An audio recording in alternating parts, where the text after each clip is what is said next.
Friends, we are all gathered here to discuss about the state of, to discuss about the forests.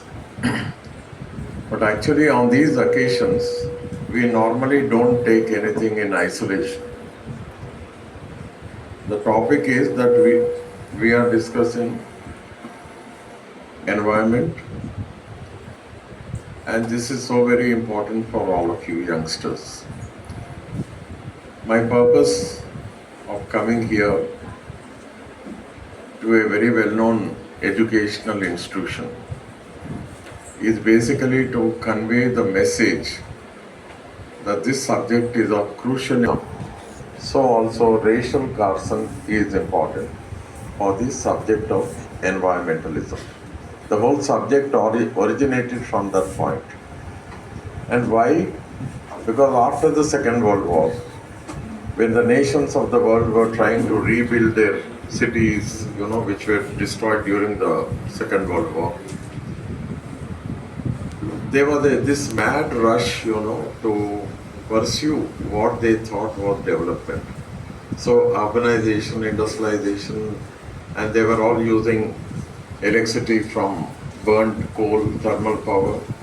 As a result, most of the cities in Europe and America were becoming black, the blackening of the American cities. It was at this juncture, Rachel Carson, who was already an environmental biologist, working on the impact of pesticides, particularly DDT, on different forms of life, how it impacted the food chains and the food webs, and ultimately life itself.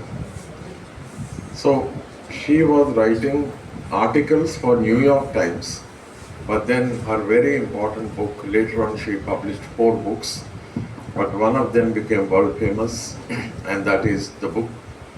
The name of the book is The Silent Spring.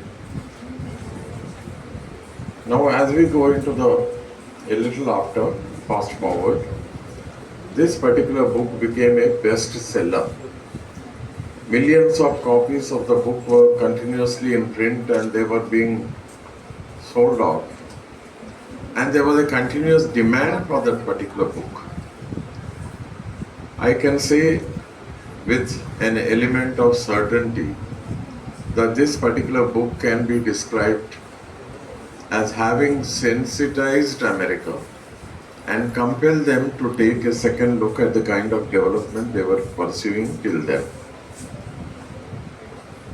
Later on, around 1963-64, Rachel Carson was invited to the Senate Committee on Environment. In America, they have this committee system, and they regularly meet with eminent scientists or public personalities. She went there, but by then her health had come down in a bad shape. She went in a wheelchair, and for 3 hours she gave a presentation and convinced the senators. Senators were convinced, and thereafter they legislated and they came up with Clean Air Acts and Clean Water Acts.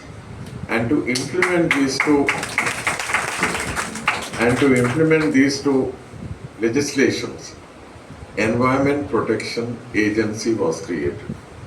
Friends, please remember, America had the advantage of EPA way back in the 70s, that is around 1966.